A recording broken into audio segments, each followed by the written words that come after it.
welcome to the podcast. This is Ron's Amazing Stories, where we play tales to take you away from today. On the show today, we have a story about a man who steals a Bible and then has to pay the price for his actions. Also, we have some breaking news, and we share a moment in time with the Crisco company. Is that not the shortening guys? The very same. Jolly good show. Bounty Hunter Mike shares his story, and of course, we have this 5-minute mystery. Another 5-minute mystery.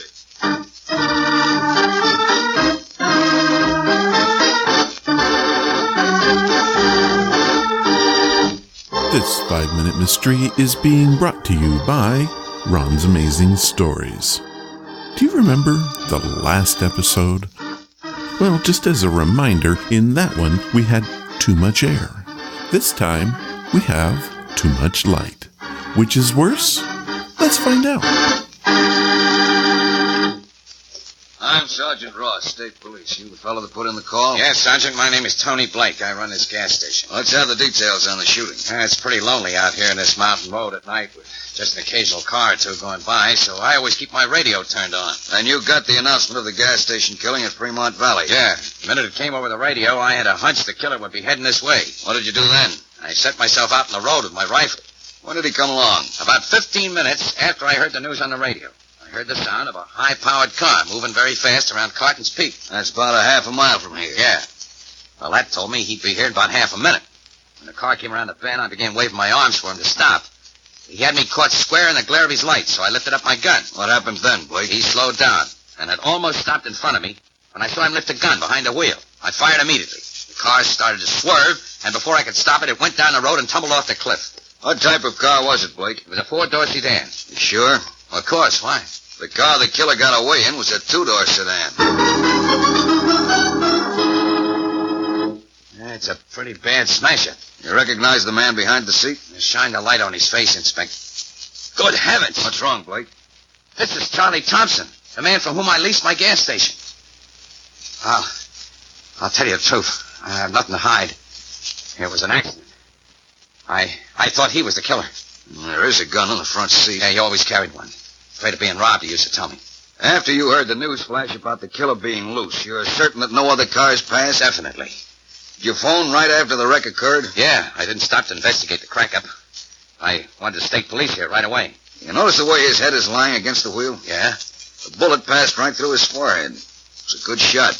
I thought I was shooting a murderer. You got that reversed, Blake. You mean a murderer was shooting. I'm arresting you for the killing of Charlie Thompson.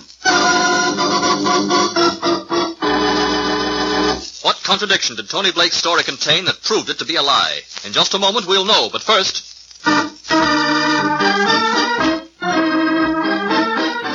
Wow, what a shot. Got him right through the head in a moving car with too much light. Amazing. But why is this murder, and what is the contradiction? I'm sure the detective will tell us. Anyway, this 5-minute mystery is being brought to you by Ron's Amazing Stories. And now, back to our story. You're crazy, Sergeant. I tell you, it was an accident. Your story told me it was deliberate murder. Don't you recall you said you were caught in the glare of the car's headlights? If that were true, how could you have possibly been able to see into the car's darkened interior and detect the driver raising a gun? Well, I thought I saw it. No, Blake, that story of the killer on the radio was just a good excuse for you to deliberately kill Charlie Thompson after you and he argued about his taking the gas station back from you. You shot him and then let his car roll over the cliff. Unfortunately for you, you threw too much light on the subject. Too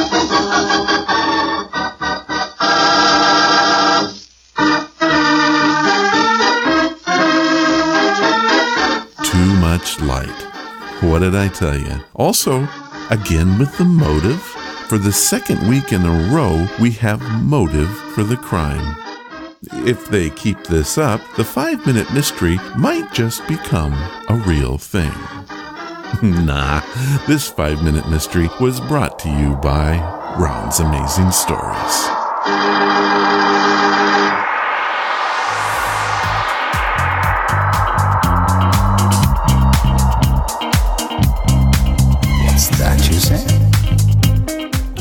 say, we have some news. First, I'm very excited to tell you about the brand new Ron's Amazing Stories Amazon Echo skill. This one just might put the podcast in front of a whole brand new audience. I can't begin to tell you how happy I am to be one of the few that have had their show put there. This program was offered by my service provider, Liberated Syndication, the best podcast provider in the business since 2005. To activate the skill on your Echo, simply say, Nexa, activate Ron's Amazing Stories. By the way, yes, I said Nexa, so I wouldn't talk to your Echo. Last time I announced that Ron's Amazing Stories, the radio show, had moved to a new night and time. However, the time I gave you was incorrect. I talked to my radio producer this past weekend, and I was informed that we've actually moved to Sunday nights at 8 p.m. Pacific. That's actually a bit better. It's still pretty late on the East Coast, but right around bedtime. There'll be some changes to the radio show, which I'll tell you more about later on. So to be clear, Ron's Amazing Stories is on Sunday nights at 8 p.m. Pacific, that's 11 p.m. Eastern.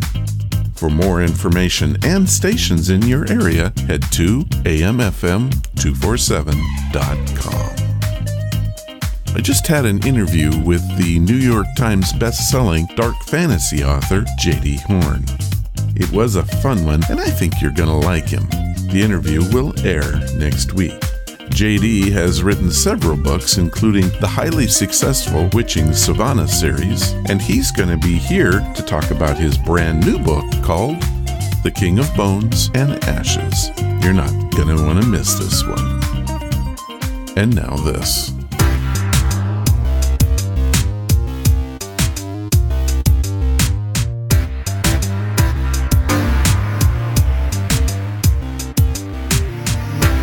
This time we have a story called The Man Who Stole the Bible. This one has been rated one of the golden age of radio's best.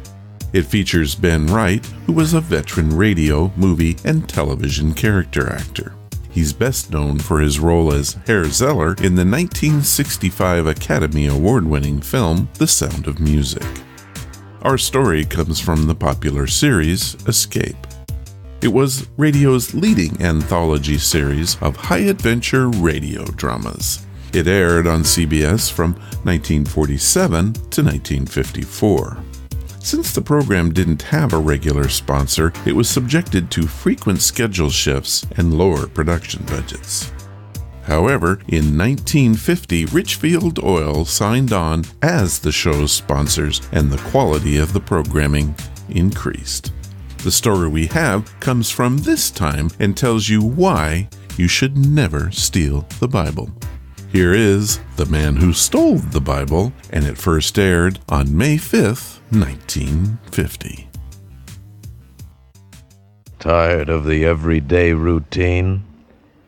Ever dream of a life of romantic adventure? Want to get away from it all? We offer you Escape. Escape, designed to free you from the four walls of today for a half hour of high adventure. Escape, brought to you by the Richfield Oil Corporation of New York and the independent marketers of Richfield gasolines, motor oils, and other petroleum products. Look for the Richfield Eagle on the cream and blue pumps.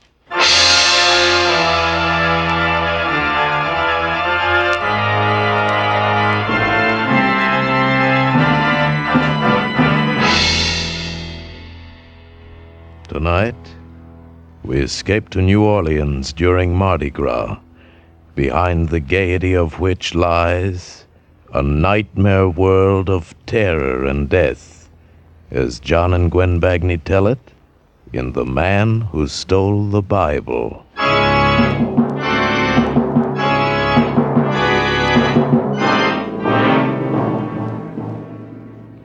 I didn't mean to steal the Bible. That wasn't my intention. Well, I'd never taken as much as a towel or an ashtray out of a hotel. And if I'd known the night of terror it would lead me into, I'd never have taken it at all.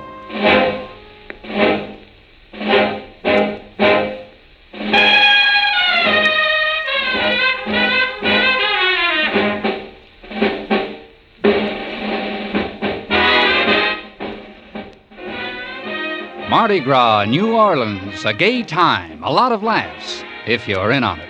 But me, I was stuck in a stuffy hotel room waiting for a call from the boss.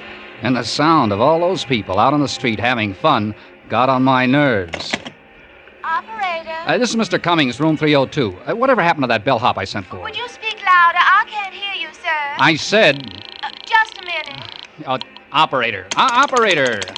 What was it you wanted? Look, I want a bellhop. I want him to bring me something to read, anything. You said half an hour ago he was on his way up. Hasn't he answered your call yet, Mr. Cummings? He has not. Well, I'm sorry, sir. The hotel is so crowded. The Mardi Gras, it's almost impossible. Just a minute. Look, operator. No, nuts.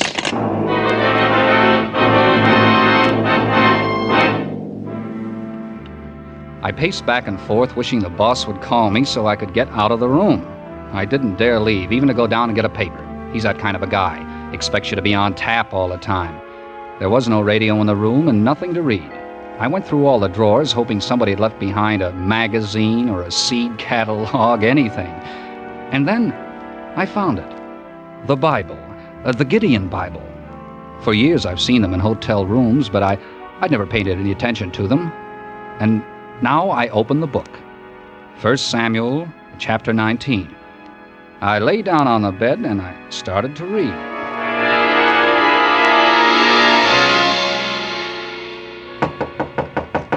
The knock surprised me. I'd forgotten about the bellhop. I got up to go to the door and I realized I had the Bible in my hand. It's a fine thing when a man feels embarrassed caught reading the Bible, but that's how I felt. Embarrassed. I stuffed it under the pillow and I went to the door. You sure took your time. Oh. I'm the house detective. I'm sorry to disturb you. Well, that's all right. What's the matter? Well, it seems that the woman who had this room before you lost her pocketbook. She thinks she left it here. I haven't seen it, but, well, you can come in and look. Why, thanks. It doesn't seem likely that the maids would have overlooked it, but once in a while something gets left in a drawer. Yeah, I know. It's amazing, the things you find left behind in hotels. Yeah, it sure is. Oh, no, it's not here. Sorry to have intruded on you. That's all right. Good night. Good night. I lay down again and went back to reading the Bible. Once I got used to the old-fashioned language, I found it pretty interesting. The story of David, anyway. A guy being chased by everybody, not knowing who his enemies were, every minute expecting to get killed. I was down to the part where David's wife puts a dummy in his bed as a decoy to save his life when I was interrupted again. This time I automatically stuck the Bible under the pillow and went to the door. Hello. Oh. Hello. I'm having the most awful time. I've tried and tried, but it just won't work. And the room's so stuffy. How's that? The window in my room, it won't open. Oh. Would you open it for me? Oh, I should. Just show me. Which room is it? Right next to yours. Just around this corner, room 300. I have the same trouble on buses. The windows never open. It drives me mad. You can see how stuffy the room is. Mm-hmm. This window? Mm-hmm. Well, isn't that odd? It opened for you. Yeah, it did. And easy, too. And so does this one. I can't understand it. You sure you tried? You don't think I'd come to your door and ask you to come over here if I didn't need something, do you? Well, it's been done. I won't argue with that. But now that you're here, wouldn't you like to have a drink? For your trouble, I mean? Oh, no, I don't think I can. You can watch the parade much better here than on your side of the building. Oh, no, I can't. What's the matter? Oh, sorry, I have to go. That's my phone. Wait, don't go. You can have the call transferred here. But it's silly to go all the way back to your room. Hello, Cummings. Oh, yes, sir. I've been waiting for your call. Now, listen, I've covered the whole territory down here, and things look pretty healthy. You see, the main difficulty has been that... I stared at my briefcase. I had left it on the dresser. Now it was on the bed. and everything had been pulled out of it. The closet door was ajar, the drawers in the bureau were open. My Gladstone apparently hadn't been touched, but everything else had. I talked with the boss about trends, business conditions, but my mind was on a girl who wanted a window open. A window that wasn't stuck, while somebody searched my room. Calmly, I finished my conversation and hung up. There was no reason now for me to stay in the room. I gathered up my stuff, and I took the Bible from under the pillow. Funny. I had gotten interested in it. I wanted to go on reading it, so I stuck it in my top coat pocket and walked out of the room. On my way to the elevator, I got a sudden impulse. I stopped in front of room 300 and knocked. Where's Nobody here now, mister. The lady checked out. Oh, but that's impossible. I was just here. I don't know anything about that, but she checked out a couple minutes ago, and I got to clean up after her right now. I'm going to be glad when Mardi Gras is over. Everybody goes crazy. Hotel goes crazy. People check in, check out. They steal everything that ain't tied down. Steal? Yeah, I said steal. Ashtrays, bath towels, soap. I wouldn't be surprised if they take the beds, nay. The Bible in my pocket suddenly felt like a pound of uranium. I wondered if the cleaning woman could read the guilt on my face, but she put her wastebasket down in the hall and went back in to clean the room. For a second, I considered taking the Bible back to room 302, and maybe I would have if it hadn't been for the discarded book jacket in the wastebasket. It was gaudy, red and yellow. I grabbed it up, put it around the Bible. The title read, You Will Die Tonight.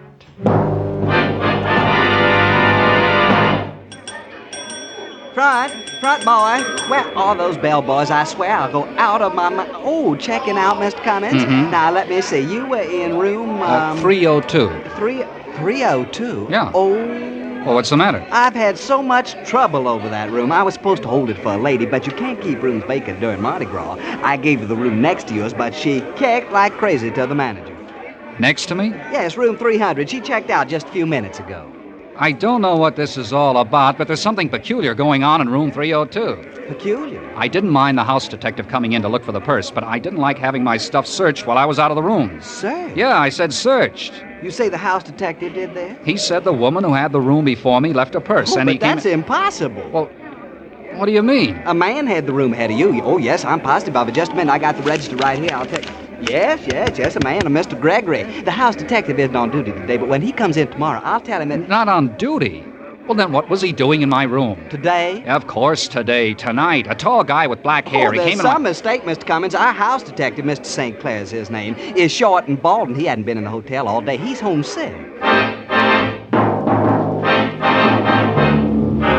It had the makings of an interesting little intrigue, but I left the mystery of room 302 with the room clerk and went to the cigar stand. It was 8 o'clock. My train wouldn't leave until midnight. Yes, sir, what'll it be? Cigarettes or cigars? Cigars. 3 Coronas. No, make it 6. Always like to sell cigars. Men don't smoke cigars like they used to. Cigarettes, that's the fashion today, but give me a good cigar every day. Sounds like somebody's having a good time. Oh, they all have a good time during the carnival. Say, I wonder where I could check my bag and briefcase for a little while. Oh, going to see the parade? Yeah, I thought I would. Mill around a little bit. I've got a couple hours to kill. Well, I'd be glad to keep it for you. I'm on duty till midnight. Oh, would you? Well, that's mighty nice of you. Oh, don't mind it at all. Mardi Gras is something to see. You shouldn't miss it. But you'll have more fun if you rent a costume. The hotel's got them for rent, you know. No, thanks. I'll go as I am.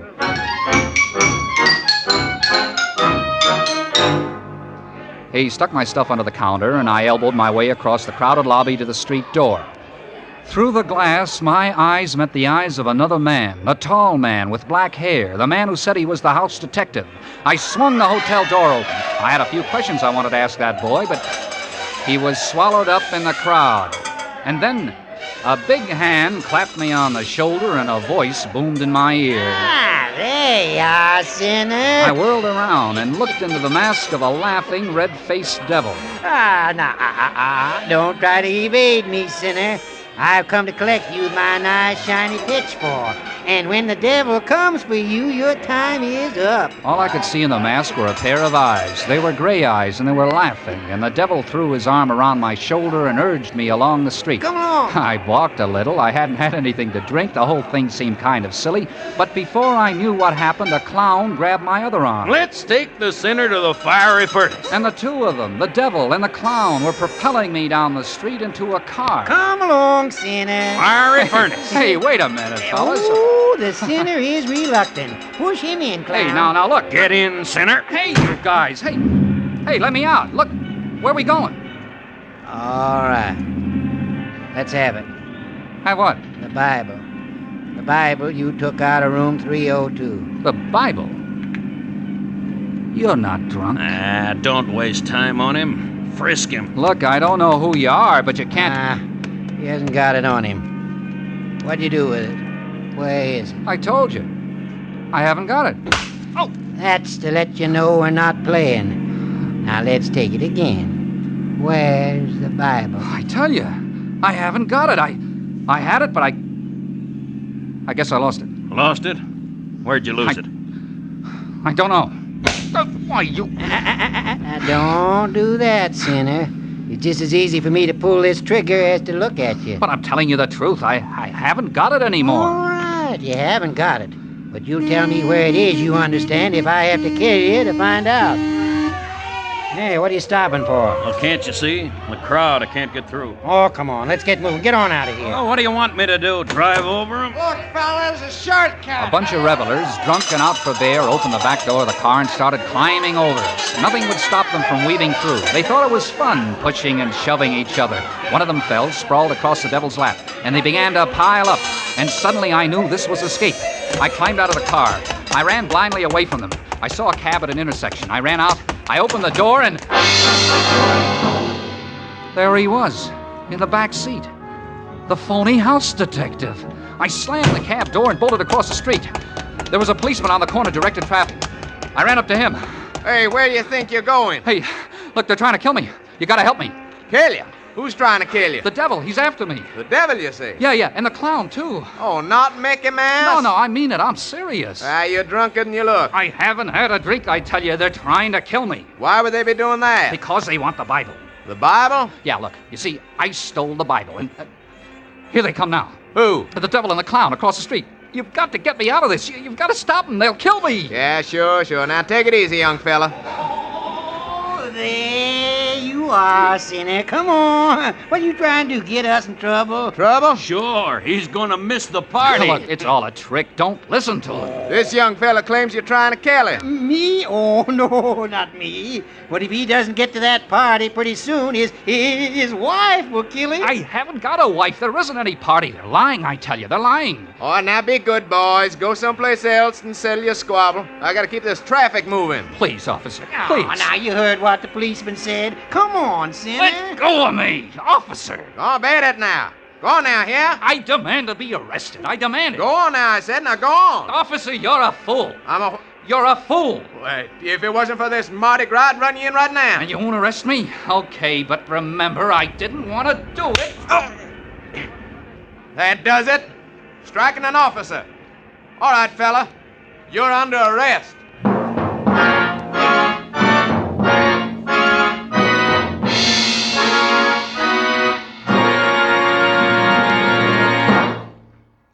Xylene. That's a word to remember, for xylene is one of the highest octane gasoline components known to science. And xylene benefits you when you buy Richfield gasoline. Why? Because today, every gallon of Richfield gasoline contains xylene. That's right. Xylene in Richfield gasoline helps give your car that high anti-knock performance. That swift surge of power when you step on the accelerator. That smooth as silk action along the highway. Furthermore, your Richfield dealer offers you a choice of 2 great Richfield gasolines with xylene. Richfield Ethyl for best results in the highest compression motors. Or Richfield High Octane at regular price for the average motor. Each Richfield gasoline is tops in its class. Each contains xylene. For the finest performance at lowest cost per mile, Let your Richfield dealer help you select the right Richfield gasoline to fit your motor's power requirements. Stop where you see the Richfield Eagle on the cream and blue pumps.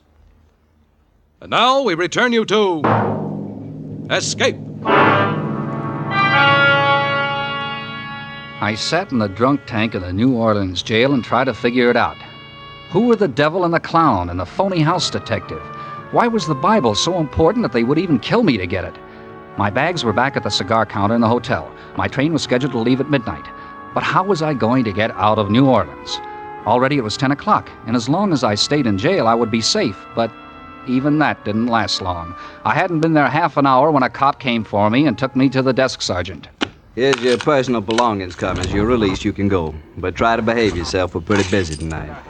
Released? You know, you're a lucky guy. Culpepper decided not to press charges against you. You know what you could get for striking an officer. Well, aren't you going to hold me? Oh, your fine's been paid. Now go on, get out of here and keep out of trouble, will you? Oh, but I am in trouble. That's what I tried to tell the cop, but he wouldn't listen to me. I had to hit him. My fine? You said somebody paid my fine? That's right. It's been paid. But who? Who paid it?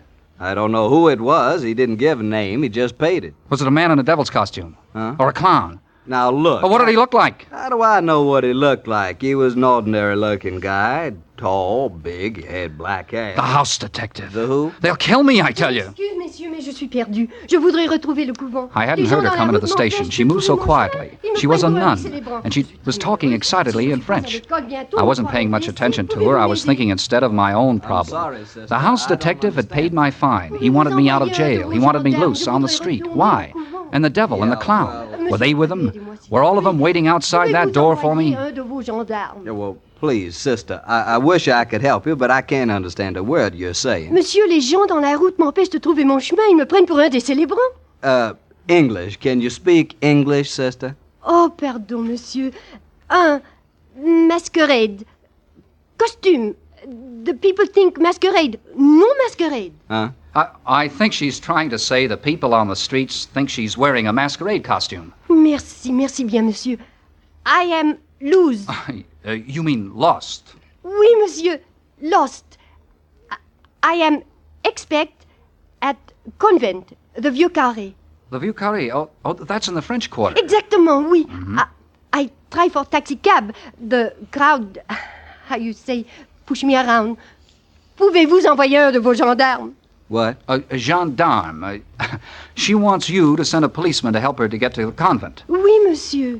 I'm sorry, sister. I'd be glad to, but I don't have anybody in right now. If you don't mind sticking around for a while, I'd be Sticking around? The sergeant, the prefect, he says he's sorry. If you will wait, there is no one available right now to help you. Wait a minute. The nun stood there, frightened and bewildered, out of place in the police station. But for me, it was a miraculous break. Sure, I could walk out of that police station with her. And if they were waiting outside, waiting to get me, I could walk right by them. They wouldn't dare touch me as long as I was with a nun. I could take her to the convent, and once there, I'd be safe. I'll take the sister to the convent, Sergeant. It's okay with me if it's okay with her. Merci, monsieur. Merci mille fois. As we walked out of the police station, I took her arm. To help her, yes, but also to steady my own fear. Any minute I expected to see one or all of them, the devil, the clown, the house detective. But they weren't in sight. There were people milling about on the street, but not the three I feared, and strangely, not finding them there frightened me more than ever. I found a cab and gave the driver the address of the convent. The nun and I didn't try to talk. I realized this whole thing was difficult for her, and I didn't feel like talking. Too much had happened to me for one night. The cab pulled up in front of an ancient building in the French Quarter, crumbling cement and wrought ironwork, and we got out, and I walked with her to the big front door.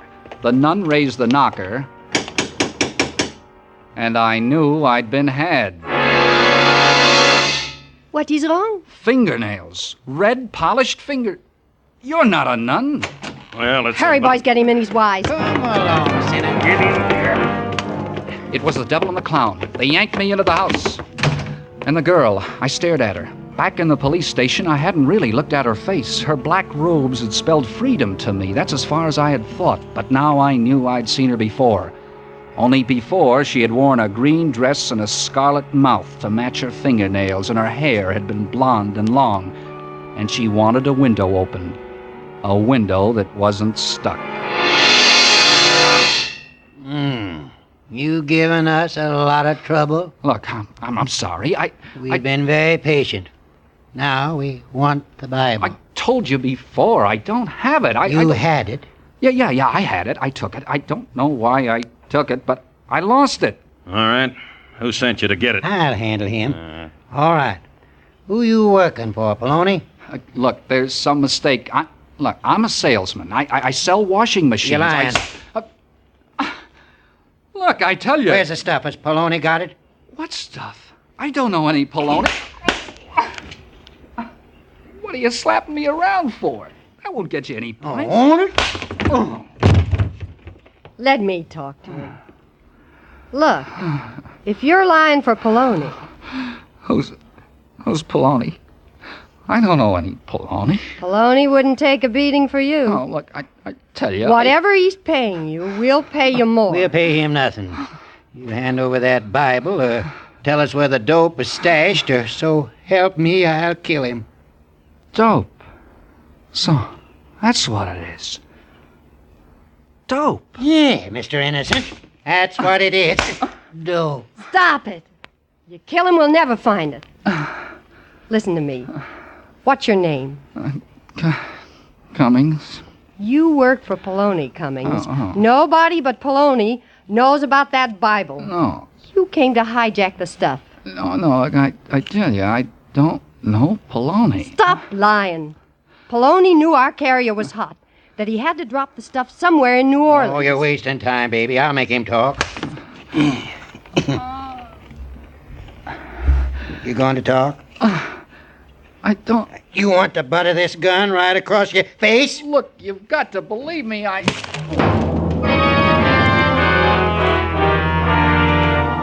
He hit me with the gun.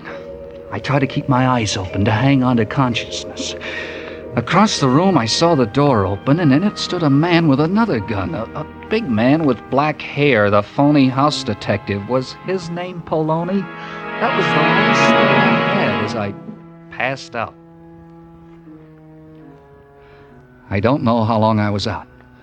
When I came to, I was lying on a bed. My head was throbbing, my cheeks, my nose, every bone in my body seemed to ache. There was a cold cloth on my eyes. I tried to think, why did I hurt so? Oh, yeah, the Bible. All right, let's not waste any more time. What did you do with the Bible? Where are the others? They've been taken care of. Look, you took the Bible that belongs in this room. Now, what did you do with it? This room?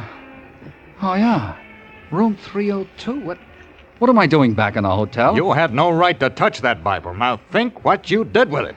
Where is it? Look, I told him. I must have lost it. I don't know. I'll get it. Yeah? They're the gentleman who left his suitcases with me, Mr. Cummings. Suitcases? Come in. Who are you? I run the cigar stand in the lobby. I saw you bring Mr. Cummings in. If you don't mind my saying so, quite tight. Yeah. I'm going off duty in a little while, and I thought he'd need his things. You see, he checked them with me. Thanks. Oh, I almost forgot it. Here's his book, too. Don't leave the book. Oh, but you forgot it on the counter. I don't want the book. You can have it. I'll take the book. No, don't give it to him. Thanks for your trouble. Oh, don't mention it. Hope he feels better tomorrow. Well, at last, the Bible. You will die tonight. Look, Poloni, I didn't know. I swear, I just took it. Look, I'm not Poloni. That's a pretty clever stunt, covering the Bible with a whodunit jacket. Well, I only took it because Let's see, third book, second chapter. What? Genesis, Exodus, Leviticus, chapter 1, 2. But... Yes, here's the address of the warehouse where the stuff is. I don't understand. If you're not Poloni, who are you? Huh? Oh, John Stang, United States Treasury Department, Narcotics Division. T-Man? But I thought you made my job very difficult tonight, Mr. Cummings.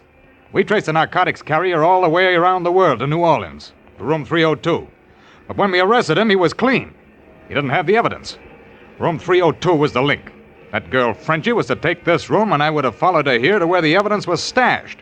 It was as simple as that, but you stepped in and threw us all off. Oh, why didn't you tell me you were a government man when you came in tonight to look for the pocketbook? How did I know that you weren't a new member of the gang? Look, take my advice, Mr. Cummings. Quit stealing things out of hotels. Oh, look, I never stole a thing in my life. This is the first time. You know, there's one thing that I can't figure out. Why did you steal a Bible? Well, you're not going to believe this, but honest, I just wanted to finish the story.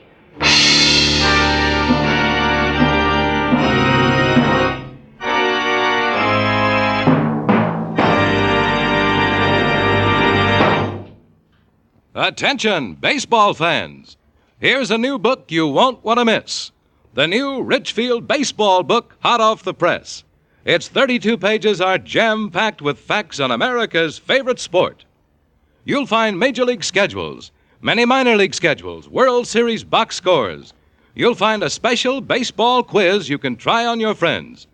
You'll find seating diagrams of leading stadiums, plus dozens of other fascinating facts on the country's #1 sport.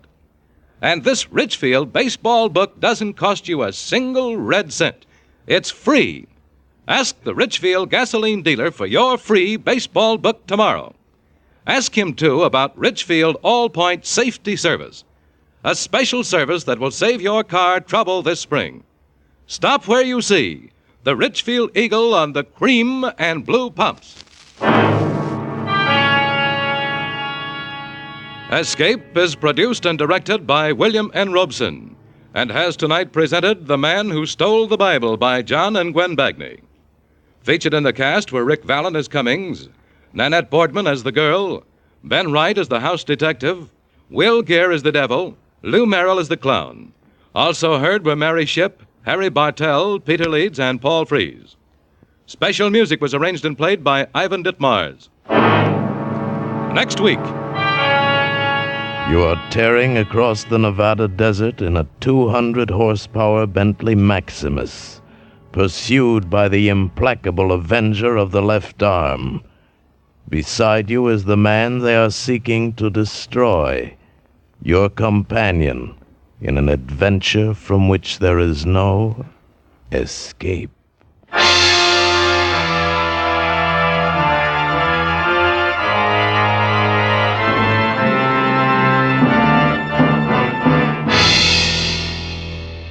Next week at this time, the Richfield Oil Corporation of New York invites you to escape with the story of a foreign spy who sought to renounce the left arm and become once again an American citizen. As Hildegard Tylett tells it in her exciting new novel, The Rim of Terror. Be listening. Goodbye then until this same time next week, when once again we offer you Escape. This is CBS, the Columbia Broadcasting System.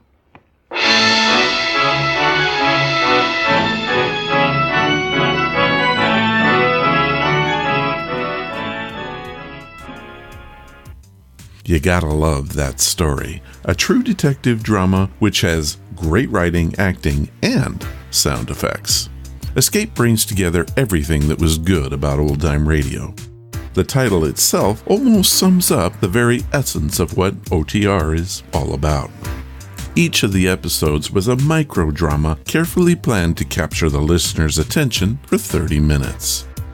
Over 200 episodes were made, and almost all of them are as good today as they were nearly 70 years ago. Tired of the everyday grind? Ever dream of a life of romantic adventure? Want to get away from it all? We offer you Escape. Man, I really do wish I had been alive during the golden age of radio. I have no doubt in my mind that I would have been part of it somehow. And now, this moment in time.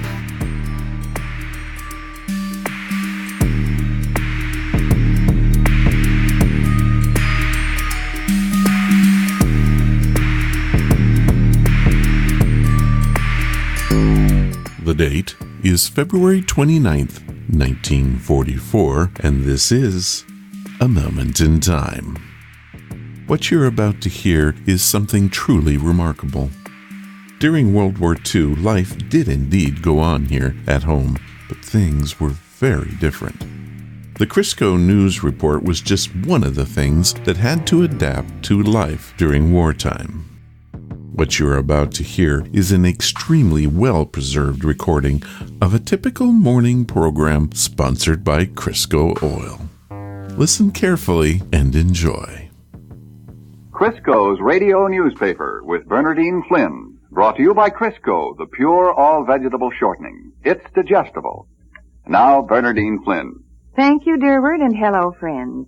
Before Durward Kirby brings us the latest world news, I want to tell you a little story about Sergeant Louis Newbar, who is stationed at Fort Douglas, Utah. Sergeant Newbar, it seems, just doesn't like to be crowded. So, for a long time, he's made it a practice to get up a little earlier than the rest of the soldiers in the barracks, so he can shave ahead of the washroom rush. The other morning he was awakened by noises coming from the squad room. Time to get up, he said to himself, and drowsily threw the covers back and hustled down to shave. He carefully finished the job and then returned to the barracks, for some reason or other not feeling as though he'd had enough sleep. And when he re-entered the barracks, the truth dawned on him. No wonder he felt as though he hadn't slept enough. It was only 1 o'clock in the morning. The noise he'd heard was some of the boys just coming in. And now, Durward, what's the latest world news? American heavy bombers picked up the air offensive against Western Europe this morning, Bern. Our flying fortresses blasted targets at Brunswick, one of Germany's major manufacturers of aircraft engines, as well as an important communications center. The fortresses were escorted into their target by formations of American and British fighters. Early reports say there was heavy anti-aircraft fire, but practically no German fighter plane opposition. Our Liberators and other planes also bombed the French invasion coast. In London, Britain's Air Minister, Sir Archibald Sinclair, says that air supremacy over Germany, to blast open the road to Berlin, now lies within the grasp of the Allies. He says that our historic aerial offensive is producing visible, measurable, and progressive results. However, Sinclair cautions that Germany is still capable of striking back in heavy force. General Arnold, the United States Army's air chief, has commended the 15th Air Force in Italy for last week's raids on German aircraft plants. He says that those attacks laid the foundations for final and decisive operations in the future. In Italy, the heaviest artillery duels in 10 days have broken the lull on the Anzio beachhead. British troops have broken up a series of small German attacks, and other Allied troops have mopped up a number of Germans who wriggled through the lines near Cassino. From Russia, Premier Joseph Stalin has sent a message to President Roosevelt predicting that the time is near when the Allies will defeat Hitlerite Germany. On the Russian battlefronts today, the Red Army is racing over the approaches to Pskov and nearing the outskirts of the town itself. In Moscow, a special Russian atrocity commission has made a full report on the brutality of German occupation forces at Kiev. The commission is holding Field Marshal von Manstein, the German commander in southern Russia, responsible for 195,000 murders in the Kiev area. Finland's parliament held a secret session this morning, presumably to discuss chances for an acceptable separate peace with Russia. And there is also a report that Sweden will do its best to provide Finland with food if the Finns get out of the war. On the other side of the world, there is good news in our war against the Japs. First of all, the Navy Department reveals that our submarines have sunk 14 more Japanese merchant vessels. And in New Delhi, Admiral Mountbatten has issued an order of the day to his forces in Burma, saying that their complete victory on the Arakan front has given the Japanese a crack they will remember. In the Southwest Pacific, American air and naval forces have delivered another heavy blow to Japanese shipping, destroying or damaging 29 Japanese planes, 34 barges, and 2 cargo ships. And the Japs admit that they lack sufficient aircraft to cope with the growing Allied offensive actions. In this hemisphere, in Buenos Aires, the police say that they seized documents of the German Transocean News Agency to prove that it was connected with spy rings in countries bordering Argentina. Also, the Tokyo radio, by the way, has come forth with one of the best of the war's wisecracks. Unconscious variety, that is. After telling of new American successes, the Jap announcer asked, "What shall we do now?" and then solemnly answered his own question by saying, "Now is the time that the people of Japan should stand up with resolute determination, glaring at the enemy." Well, some Marine probably has the answer to that one with, "Glare ahead, brother, we're coming in anyway." And that's the top of today's World News.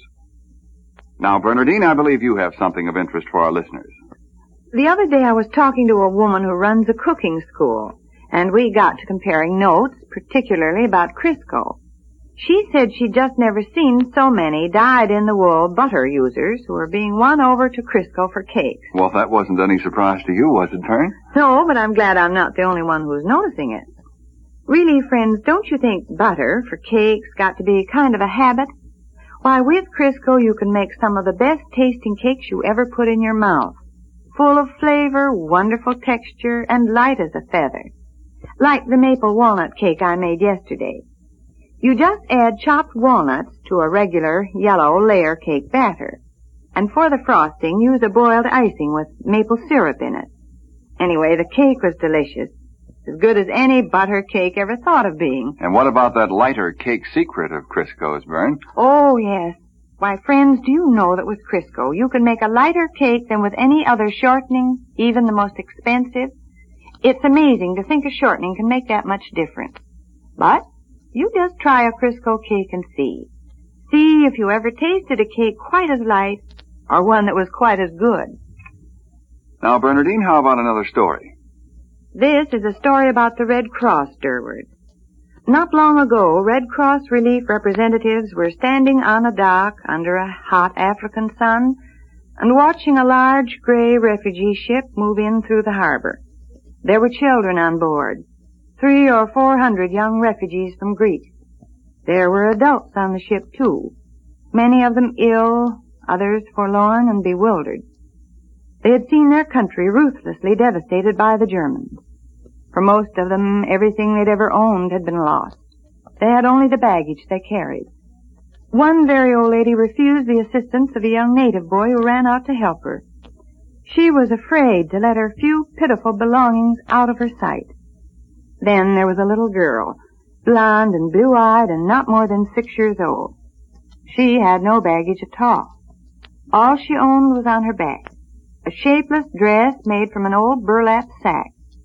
As the refugees streamed onto the dock, Red Cross workers passed among them, distributing refreshments and clothing and making assignments for temporary homes.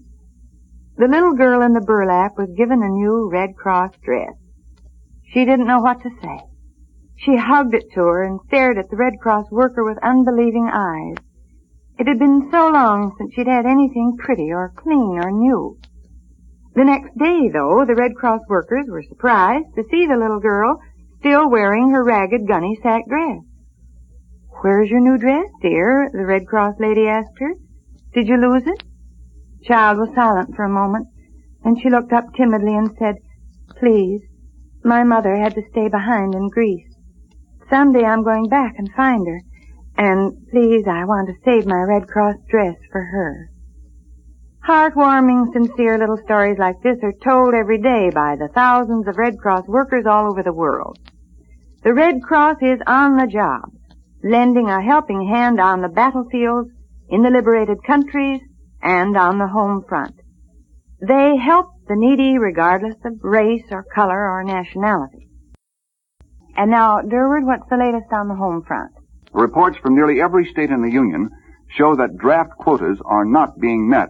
What's the answer to that, Durward? There are various opinions.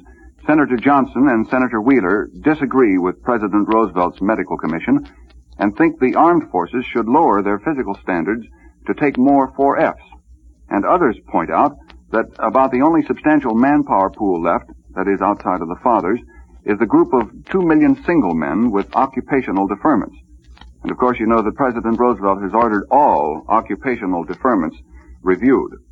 Elsewhere on the home front, the Commerce Department says that 1 out of every 3 American families now has an income of more than $3,000 a year. That compares with only 1 in 10 families between 1935 and 1940.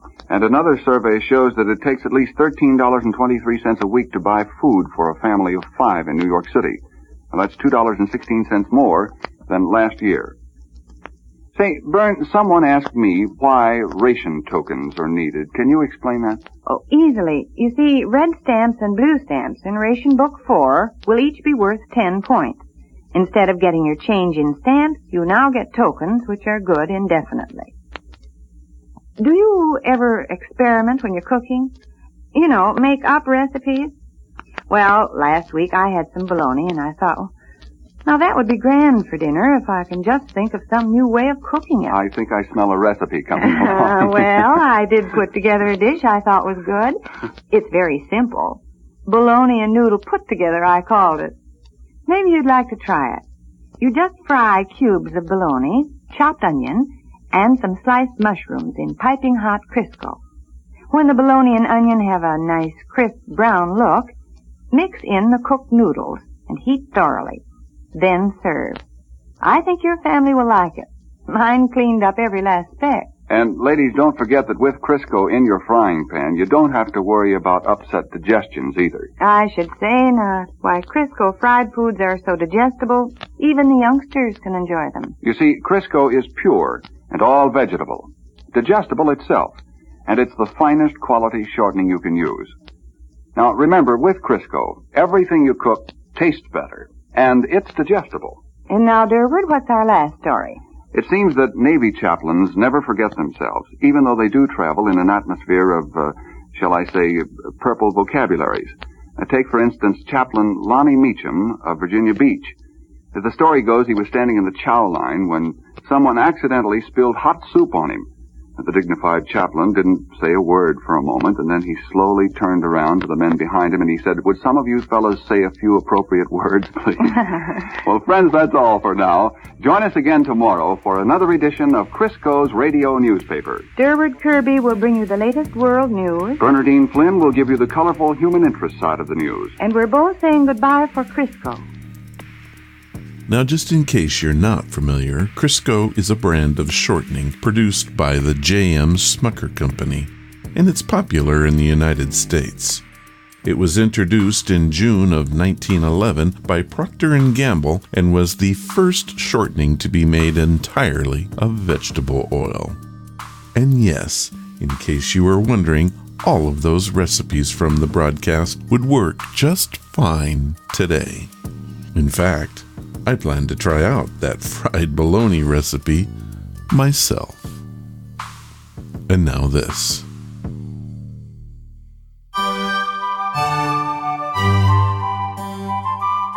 As read by. Amazing stories read by amazing people. This time on As Read By, we have a short story sent in by listener Mike from Rock Springs, Wyoming. Mike writes, "Hey Ron, I love the podcast and just had to tell you my strange story. I work as a bounty hunter in Rock Springs. My job takes me all over the state, is not what people think, and can have its funny side. None of the names, places, or times are real, but the story is true. I was assigned to apprehend and return to court one Melvin Norbotten. He had skipped bail for too many parking tickets. I didn't think Melvin would be much of a threat, and tracking him down was quite simple. You see, his mother called the bailsman and said he was hiding in her garage. She wanted us to come get him. I drove to the address and found Melvin was indeed in his mother's garage. He had built himself a cage out of several dog crates and was imposing his own sentence upon himself for his crimes. You see, he didn't want to go back to the county jail.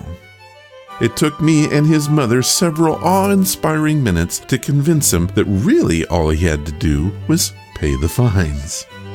When it came time to let him out, well, that's when the troubles began. You see, he had used old padlocks to lock the crates together. Somehow, in his excitement, he had lost all of the keys to the locks. We spent several embarrassing minutes cutting the metal bars to get him out. Keep going with the podcast, and thank you for your amazing stories, Mike." Well, Mike, that is funny, and I thank you for sharing your story. I'll bet not all your cases are quite as friendly as that one. I'd like to hear some of those as well. To the listeners, I say, do you want to hear your story on Ron's Amazing Stories? Simple. All you have to do is go to the main website, click on the Contact tab, start typing, and lo and behold, within a few short weeks, your story might appear on Ron's Amazing Stories. So head to ronsamazingstories.com.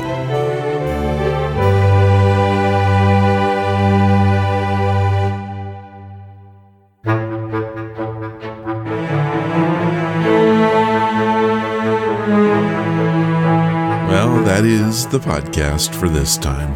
Coming up on next week's show, J.D. Horn will be joining us to talk about his brand new best-selling book, The King of Bones and Ashes. I'm reading this one now, and it's really good. If you want to follow the podcast or the blog, it's easy to do. Just head to ronsamazingstories.com. There you'll find all of the links you will need. We are on Twitter, Facebook, iTunes, TuneIn Radio, Spotify, iHeartRadio, and many other services. Pick one and do leave some feedback about the show. It really does help us to grow. Thank you for listening, and I hope you come again to find out what are Ron's Amazing Stories. All of the vintage audio used in the podcast is believed to be in the public domain. Ron's Amazing Stories does not own the rights to any of the old-time radio used here. If you hold the rights to any of the shows played, please contact us immediately at ronsamazingstories.com.